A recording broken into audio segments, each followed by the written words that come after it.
Hello and welcome to the Miles Academy. In today's session, we'll discuss some important newspaper articles from 10th October 2022. For more study materials and updates, you may also join our WhatsApp group. We'll provide the link of the group in the description below. So this is the list of topics that we'll cover in today's session. Let's start. The first article is about the appointment of the new Chief Justice of India, that is the CJI. Now, you should know that the term of the current Chief Justice of India, that is UU Lalit, is going to end in November of this current year. So this is the reason why the union government is seeking the CJI's recommendation on the appointment of his successor. So we'll see कि इनको किस तरीके से succeed किया जाएगा, but all the things and the provisions regarding the appointment of judges and the CJI of India. So this can be important for our prelims and the main GS paper to Indian polity point of view. Now this has been taken from the Indian Express. So I believe everyone knows the name of the current Chief Justice of India, that is UU Lalit. Now he's going to retire on November 8th of this current year. So the second senior most judge on the bench is Justice D.Y. Chandrachud. Okay? So you should know that by the current convention, it is only a convention that the senior most judge of the Supreme Court is appointed as the next CJI. Okay? Now I said it is a convention. There is not a written rule, but only a convention. Okay, so after UU Lalit, the next senior most judge is D.Y. Chandrachud, who most possibly, and it's almost certain by now, that D.Y. Chandrachud is going to be the new Chief Justice of India. लेकिन इसमें एक process है, ये जो मैंने आपको बताया ना about this convention, there is a process that must be followed. So almost certain है, but there is a process that must be followed. तो इस process के बारे में हम जानेंगे, and this process is written in the Memorandum of Procedure, that is the MOP. So we'll try to build up an idea about this MOP through this article. Okay, and this picture you can see the current Chief Justice of India, that is UU Lalit, and the most possible new Chief Justice of India, that is D.Y. Chandrachud. So we'll first try to develop and build up an idea about this MOP, that is the Memorandum of Procedure. So you must have heard about the Memorandum of Understanding. This is MOP, that is Memorandum of Procedure. Now this is again a kind of agreement or a kind of document which is agreed upon by the government on one side and the judiciary on the other side, which is based on what? On the appointment of judges. Okay, so this is related to the appointment of judges, which is basically an understanding between the government and the judiciary. So appointing judges is a judicial innovation that is not mandated through the legislation or text of the constitution. कहने का मतलब ये है कि ये appointment of judges के लिए there is no such provision regarding the constitution में, या आप कह सकते हो कि regarding any law. ठीक है, यहाँ पे कोई लॉ नहीं है या कॉन्स्टिट्यूशन में कोई टेक्स्ट नहीं है.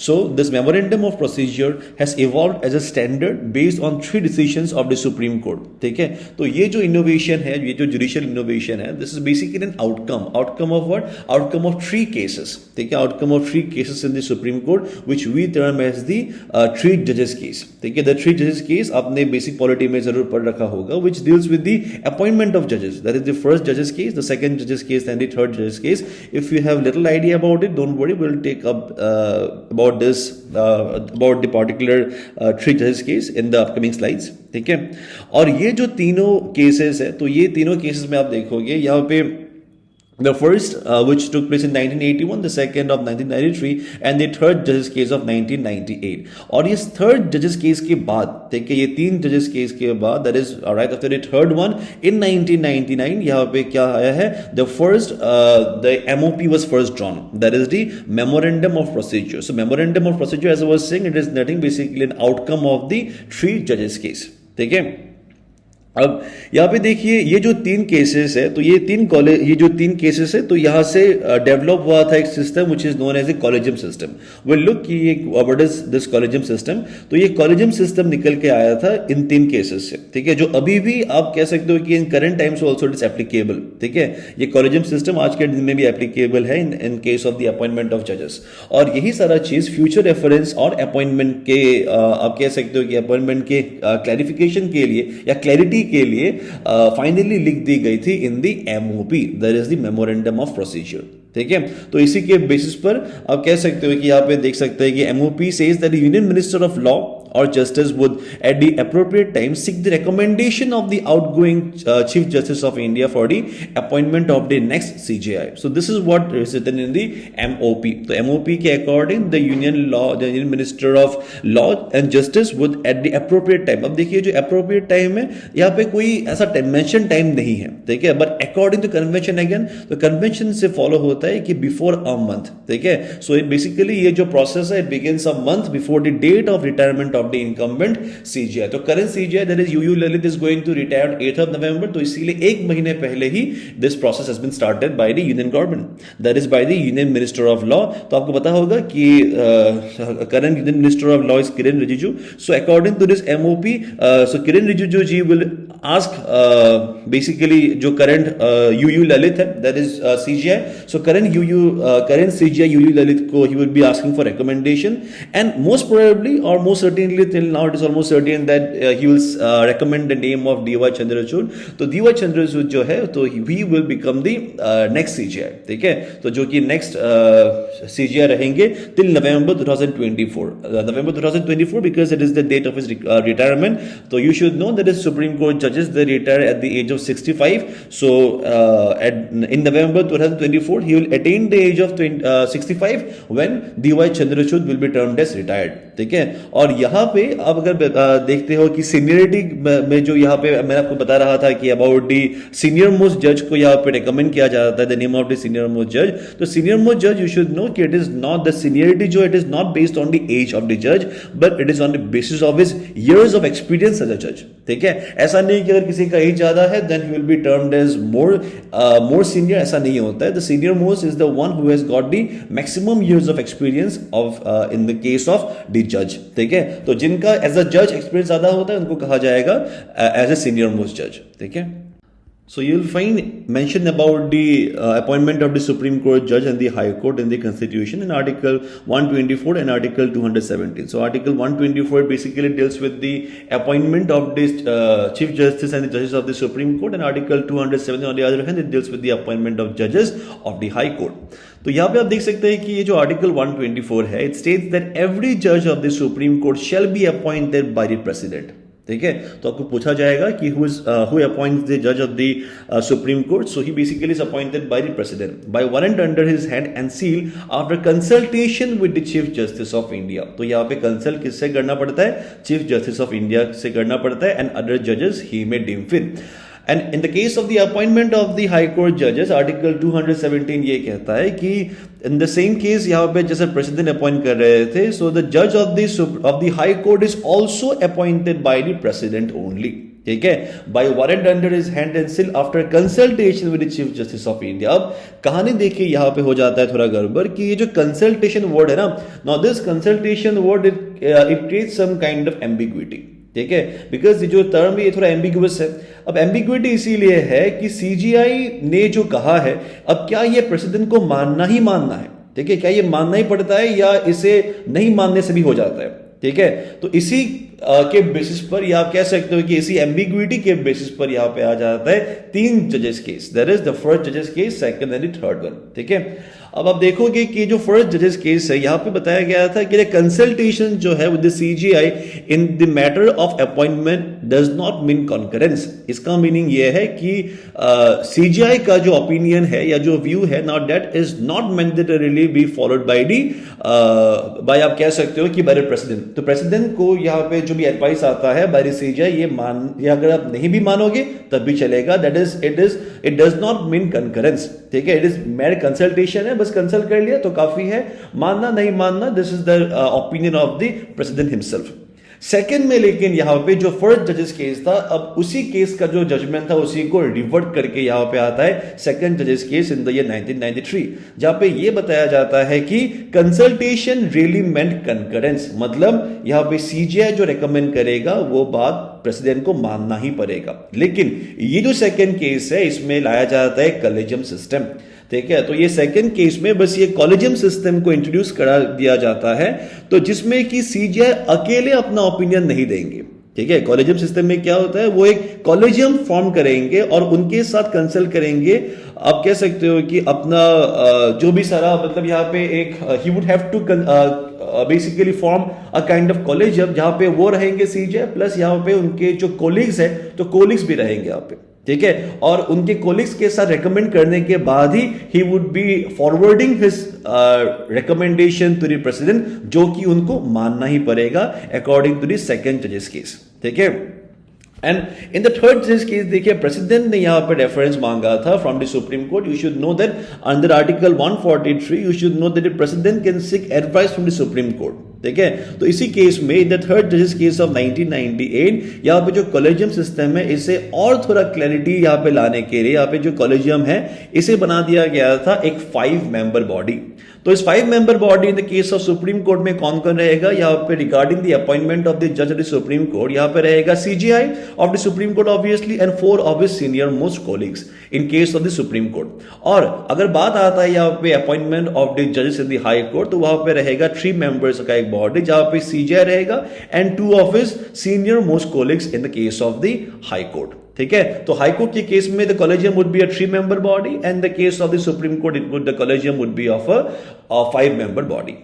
अभी तक हमने जो बात किया था ना that was regarding the appointment of the जजेस of the supreme court and the high court which is really very important, but now we look at the appointment of the CJI that is the chief justice of India, how it takes place, because the current context is not regarding the appointment of जजेस but regarding the appointment of the appointment of the CGI, right. So देखिए CGI को किस तरीके से appoint किया जाता है, he is appointed by the president, ठीक है। The president of India appoints the CGI and the outgoing CGI recommends his successor. And I told you bye convention के हिसाब से यहाँ पे सक्सेसर कौन होता है, द सीनियर मोस्ट जज, ठीक है। द सीनियर मोस्ट जज right after the CGI is normally the successor, ठीक है। अब देखिए कॉन्स्टिट्यूशन में constitution of India does not have any provision for criteria and procedure for appointing the CGI. तो कॉन्स्टिट्यूशन में यहाँ पे सीजीआई के अपॉइंटमेंट के बारे में कुछ नहीं बताया गया, सो appointment of the CJI is done according to a convention only। लेकिन आप एक बात यहाँ पे you should know the convention has also not been followed or has been breached in the past, ठीक है। Specially during the time of Indira Gandhi, no she was not appointing the senior most जज, she was basically appointing जजेस who she thinks to be fit according to her choice, ठीक है।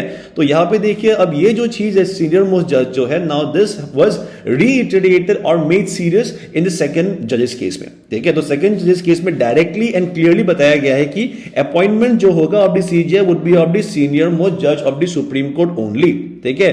तो hence अब यहां पे देखिए कन्वेंशन क्या है, व्हेन द इनकम्बेंट, तो यहां पे जो करंट जो सीजीआई व्हेन इट रिटायर्स, तो यू शुड नो कि ऑल द सुप्रीम कोर्ट जजेस they retire at the age of 65, so at the retirement और before the retirement the senior most जज in the supreme court becomes the CGI.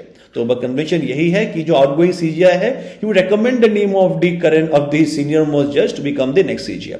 तो seniority as I told you it is not defined by the age, by the number of years an individual has been serving as the जज of the apex court, that is supreme court में वो कितना time के लिए he has been the जज, उसी के basis पर सीनियरिटी डिसाइड होता है, that is it is based on the experience as a जज, ठीक है।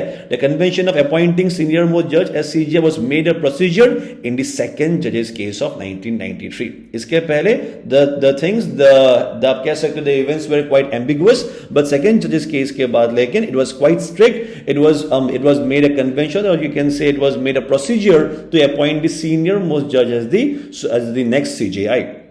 अब देखिए यहाँ पे as you can see in this case, in this regarding this case, अगर आप देखोगे सेकंड जजेस केस के बाद यहाँ पे गवर्नमेंट का इतना सही नहीं रहता है कि नहीं, बिकॉज जो नाम यहाँ पे प्रेसिडेंट को बताया जाता है ही और she has to be appointed as the CGI, right. तो गवर्नमेंट का in the case of the appointment of जजेस और the appointment of the CJI काफी लिमिटेड पावर है, ठीक है। Now the government's role is limited to getting an inquiry conducted by the intelligence bureau if a lawyer is to be elevated as a जज in the high court और the supreme court. Now you know that in certain cases यहाँ पे there is also a criteria of appointing a lawyer of the high court और the supreme court to be appointed as the जज of the supreme court और the high court, है कि नहीं। तो इस केस में if a lawyer has to be appointed तो उनका बैकग्राउंड चेक किया जाता है by means of the intelligence bureau. So in this case the government has got some limited power and it can also raise objection and seek clarification regarding the collegium soil. तो यहाँ पे मान लीजिए जो collegium का जो नाम recommendation है तो उस recommendation पर क्वेश्चन कर सकता है गवर्नमेंट, बट अगर मान लीजिए वो जो क्वेश्चन अगर जिनके बेसिस पर क्वेश्चन हुआ है तो वो पर्सन का नाम अगर वापस से कॉलेजियम जब रिकमेंड करता है तब, लेकिन उस केस में उनको सीजीआई बनाना ही पड़ेगा या उनको जज अपॉइंट करना ही होगा. In that case again you can see the government has got very limited powers. ठीक है, so in case of India you can observe that जजेस ही अपॉइंट करता है जजेस को. ठीक है, तो इसी टॉपिक के बेसिस पर there's a prelims practice question. Please answer in the comment section. The next article is about the recent announcement of the Nobel Prizes. So this is about the Nobel Peace Prize for the year 2022. Now the news says that the 2022 Nobel Prizes was awarded to human rights advocate Ales Bialatsky from Belarus, the Russian Human Rights Organization Memorial, and the Ukrainian Human Rights Organization Center for Liberties. Each and every name is important from this particular article. And through this article, we'll also try to learn why Gandhi ji has still not been awarded the Nobel Prize. Why? Because you know he was one name that we that the first name that comes to our mind when we talk about peace and non-violence. But still, the Nobel Prize he has never won the Nobel Prize. तो हम बात करेंगे इसके बारे में भी. So this can be important for our prelims from GS paper 1, important personalities of freedom point of view, and this has been taken from the Indian Express. So in the current context, as I was saying, the Nobel Prize has been awarded to 3 persons or 3 organizations. The first is a person who is a jailed human rights advocate. So you can see in this picture, it is Ales Bialatsky from Belarus. Then the Russian Human Rights Organization, it's known as Memorial, as you can see in this picture, and then Center for Liberties from Ukraine. Okay? Now this prizes jo hai, now they recognize their contributions for many years promoting the right to criticize power and protecting the fundamental rights of citizens. So with the awardees being from Belarus, Ukraine and Russia, an implicit message has been sent about the ongoing conflict between Russia and Ukraine. ठीक है, अब ये जो person है, that is Ales Bialatsky, now he has been jailed for criticizing the Belarusian president, that is Alexander Lukashenko. ठीक है, who is basically a pro-Russian in nature, and he has been extending his term for quite some time now. ठीक है, so तो आपको यहाँ पे पता होगा कि नोबेल जो है, नोबेल प्राइज दी जाती है by community which is based in Sweden. ठीक है, which is a western European country. तो Sweden is basically a western European country. तो वैसे तो खुद स्वीडन जो है ना, Sweden terms itself as neutral, that is ना वो वेस्ट को अलाइन करता है ना वो ईस्ट को अलाइन करता है. But recently Sweden is seen to criticise Russia. ठीक है, तो स्वीडन ने रशिया को काफी क्रिटिसाइज भी की है. तो अगर आप यहाँ पे केयरफुली नोटिस करोगे, ऑल 3 जो है यहाँ पे ना, ये जो आपको 3 दिख रहा है ना, there severe critic of who, severe critic of Putin, या आप कह सकते हो सीवियर क्रिटिक ऑफ रशिया और the Russian president, that is Vladimir Putin. तो सम न्यूज़पेपर्स ऑल्सो यहाँ पे इस मतलब यहाँ पे जो प्राइजेस है, तो ये नोबेल प्राइज के बेसिस पर यहाँ पे कुछ न्यूज़पेपर्स ने ये भी बताया है कि the current Nobel prize are biased against the Russian president, that is Vladimir Putin. ठीक है, and this is not the first time it's happening. So in the second, this is the second year in a row, आप कह सकते हो, that the Russians who deemed accountability and respect for the human rights from authorities have been chosen for the prize. ठीक है, ये पहला बार नहीं है जहां पे जो फोर्सेस या जो एलिमेंट्स रशिया के अगेंस्ट बात करते हैं उनको नोबेल प्राइज दिया गया. In the last year also, ठीक है, in the case of 2021 also, Dmitry Muratov, who was the editor in chief of the Russian, यहाँ पे एक Russian paper that is Novaya Gazeta. ठीक है, one of the very few independent newspaper. So basically this newspaper जो है, that is Novaya Gazeta, it speaks against the Russia. ठीक है, against यहाँ पे जो पुतिन है या रशियन ऑथोरिटी है, तो उसके अगेंस्ट ये स्पीक करता है. It is one of the few independent newspapers in Vladimir Putin's Russia. ठीक है, तो he was basically a co-winner of the prize for his efforts to safeguard freedom of expression. ठीक है, so this is the second time when the Sweden-based Nobel Peace Prizes are targeted against Russia or are targeted against Vladimir Putin. तो अभी तक मैंने आपको जितना भी नाम बताया था, make sure to remember each and every name because that would can be asked in your prelims. So now we'll see why Gandhi ji has never won the Nobel Peace Prize. So Mahatma Gandhi, देखिए, he was nominated several times, ठीक है, for Nobel Peace Prize, including in 1937, 38, 39 or 1947, but he actually did not receive the prize. ठीक है, तो यहाँ पे Nobel prize जो committee है, तो कमिटी का क्या मानना है, तो इसके बारे में हम देखेंगे. ठीक है, सो अब देखिए, अगर इस तरीके का अगर आपको क्वेश्चन पूछा जाता है कि गांधी जी को क्यों नहीं मतलब प्राइज दिया गया था या व्हाट वर द ग्राउंड्स, तो आप कभी भी जो आंसर है ना, आप कभी भी ये आंसर्स पॉइंट आप डायरेक्टली आप मत लिखिएगा. मतलब don't write this points as your own points. ठीक है, यहाँ पे जैसे मैंने बताया ना कि as per Nobel prize committee, ठीक है, तो ये जो लाइन है ये बहुत इंपॉर्टेंट है। अगर आप ये नहीं लिखोगे ना, इट वुड सीम कि आपका जो ये जो सारा पॉइंट है ना, it is your own point, ठीक है। तो यहाँ पे देखिए बताया गया है फ्रीडम फाइटर, यहाँ पे डिक्टेटर बताया गया है, तो ये सारा अगर आप पॉइंट लिखोगे ना तो कहानी एकदम खत्म ही हो जाएगा, ठीक है। सो राइट, यहाँ पे आप स्टार्ट करोगे एज पर दी नोबेल प्राइज कमेटी, ठीक है। तो देखिए यहाँ पे बताया गया कि Gandhi was no real politician और प्रोपोनेंट। अब देखिए according to the Nobel prize committee, बहुत सिंपल सा यहाँ पे एक बात है कि जो पीस प्राइज है, पीस प्राइज दिया जाता है टू द रियल पॉलिटिशियन और प्रोपोनेंट ऑफ इंटरनेशनल लॉ, ठीक है, और the primary humanitarian relief worker और the organizer of international peace, ठीक है। तो इस मतलब आप कह सकते हो कि इन ही ग्राउंड्स में अगर यहाँ पे लेकर तभी उनको नोबेल प्राइज पीस प्राइज दिया जाता है। तो नोबेल पीस प्राइज कमेटी का बस यही कहना है कि Gandhi ji actually do not fall in any of the given categories, so इसीलिए उनको दिया नहीं गया है, ठीक है। और उसके बाद यहाँ पे ये भी कहा जाता है according to the same committee only that Gandhi, although a good, noble and ascetic person, was given a sharp turn in his policies। तो sharp turn in his policies यहाँ पे आप अब यहाँ पे एग्जांपल के तौर पे बता सकते हैं अबाउट दी आप कह सकते हो about the withdrawal of the non cooperation movement in the year 1992 because of the Chauri Chaura incident, है कि नहीं। तो चौरी चौरा जब इंसिडेंट हुआ था तब एनसीएम जो कि क्वाइट एक सक्सेसफुल एक मास मूवमेंट हो रहा था, तो इसे डायरेक्टली आप कह सकते हो कि गांधी जी ने quite he took a very sharp turn in this policy, ठीक है। In the case of the NCM, he had called it off because of some violence that had taken place in Chauri Chaura, right?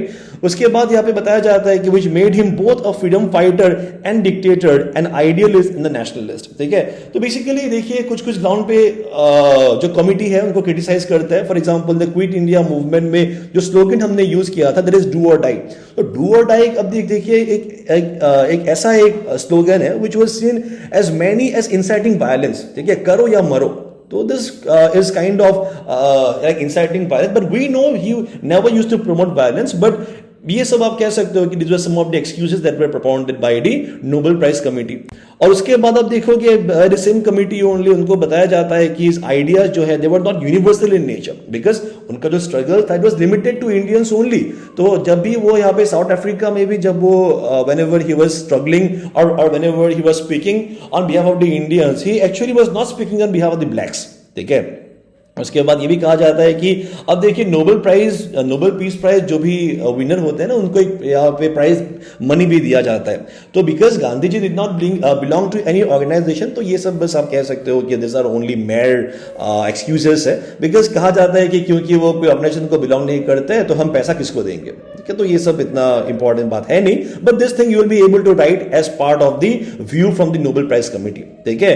But although some expert give some different opinion. यहाँ पे आप तो देखिए 1960 तक अगर आप देखोगे when the period when Gandhi ji was actually active, that is 47 years independence के पहले, तो नोबेल पीस प्राइज जो है it was awarded almost exclusive to Europeans and Americans only, ठीक है। Now the committee did not want to be on the wrong side of the British government by awarding Gandhi, because देखिए उस time में या अभी भी मान लीजिए अगर गांधी जी को अगर पोस्टमसली अगर नोबेल पीस प्राइज दिया जाता भी है तो it is like you are going against Britishers, है कि नहीं ना।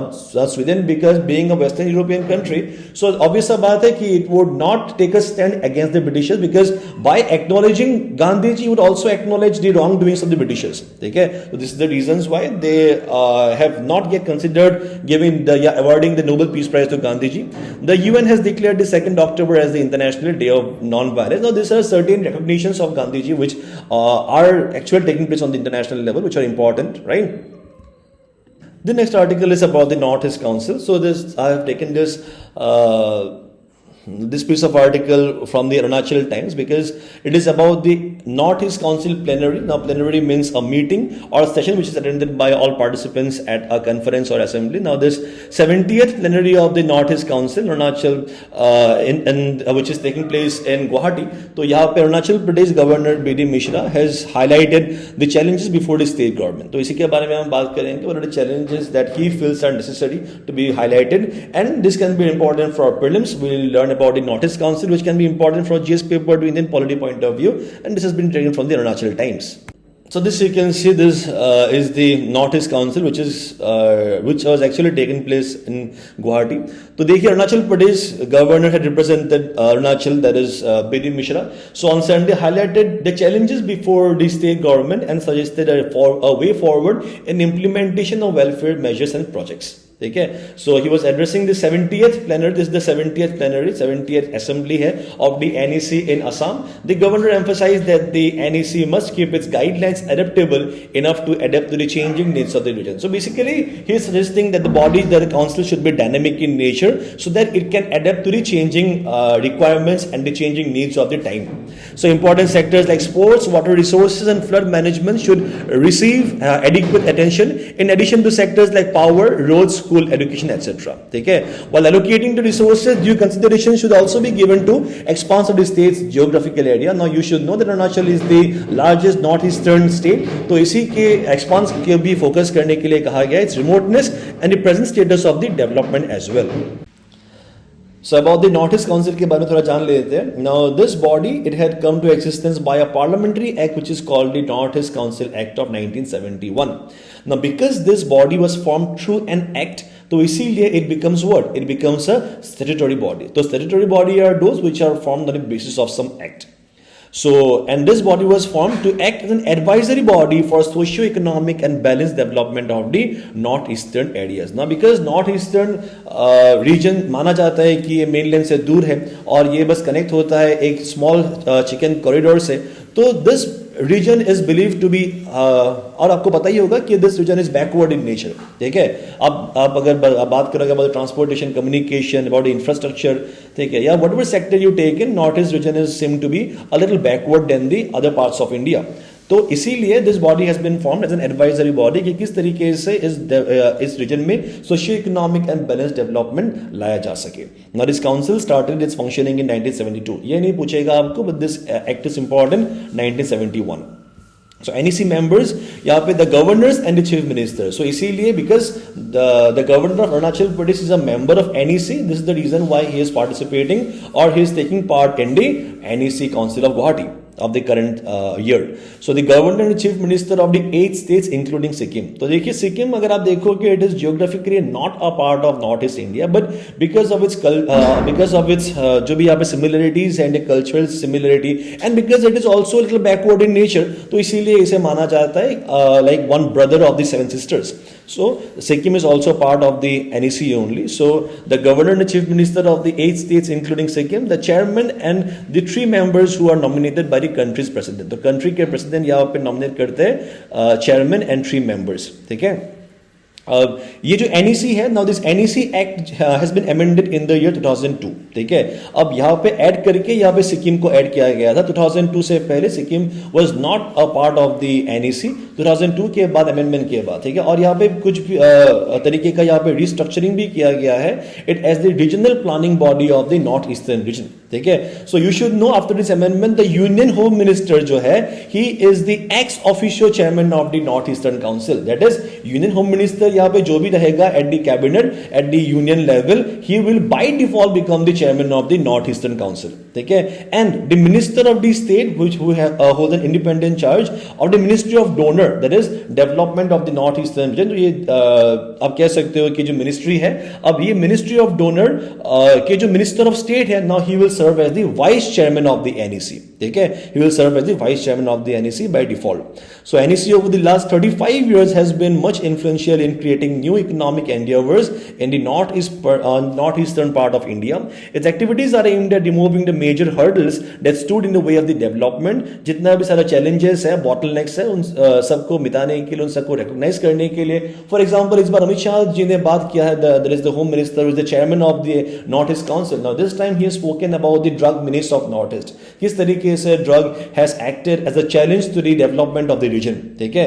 तो इसी तरीके से the challenges are recognized and measures are been decided कि किस तरीके से इनको fight किया जा सके, and has brought in a new ray of hope in the backward area that is filled with potential. So this you can see the map of the northeastern India. So what are the functions of the Northeast Council? So the functions are to discuss any matter in which some or all of these states represented in the council have a common interest. That is, यहाँ पे एक north eastern state भी रह सकता है या यहाँ पे ग्रुप ऑफ स्टेट का भी कुछ इशू रह सकता है. And advise the central government and the governments of the state concerned as to the action to be taken on such matter, particularly with regard to यहाँ पे जो matters होगा, these matters are normally regarded to the economic and the social planning of the region. उसके बाद about the interstate transport and communication. That is, जो north eastern state में जो transport and communication उसके बारे में हो सकता है. नहीं तो power and the flood control आपको पता होगा, because of the terrain, because of the rugged terrain of the north eastern region, अक्सर यहाँ पे पावर का इशू रहता है. इंफ्रास्ट्रक्चरल यहाँ पे थोड़ा बैकवर्डनेस है. और in the low lying region आपको देखिएगा यहाँ पे बहुत सारा फ्लड होता है, for example the case of Assam valley में. ठीक है, सो इसी केसेस ये सब मैटर्स के लिए ये सब मैटर्स के बेसिस पर यहाँ पे डिसीजंस होते हैं. और यहाँ पे आप कह सकते हो कि the recommendations are also made to the central government and the state governments. And also the function is to formulate and forward proposals for securing the balanced development of the northeastern areas, particularly with regard to a unified and coordinated regional plan, which will be in addition to the state plan in regard to matters of common importance. तो यहाँ पे देखिए क्या क्या रहेगा, region wise plan रहेगा plus यहाँ पे स्टेट वाइज प्लान रहेगा कि जो भी स्टेट का जो भी सारा नेसेसिटीज है उसके बेसिस पर यहाँ पे कुछ प्लानिंग करके यहाँ पे डिसीजन दिया जाएगा to the respective state government. So these are the functions of the Northeast Council which can be important for your upcoming examination. And based on the same topic, there's a prelims practice question. Please answer in the comment section. So these were the questions that I had asked in the previous video. The answers for the questions are, all right. So the first question is about the another South American country who is a member of OPEC except Venezuela, so it is Ecuador. And then about the following statement, which of them are not correct. If you see यहाँ पे तीनों के तीनों statement ही correct नहीं है, so D is the correct answer. And last one is about the 68th National Wildlife Week जो मैंने last video में cover किया था. Now इसका जो theme है, the theme is about recovering the key species for ecosystem restoration. So for now, that was all from our side for this session. Thank you so much for joining in. We'll meet the next one. Bye bye and take care.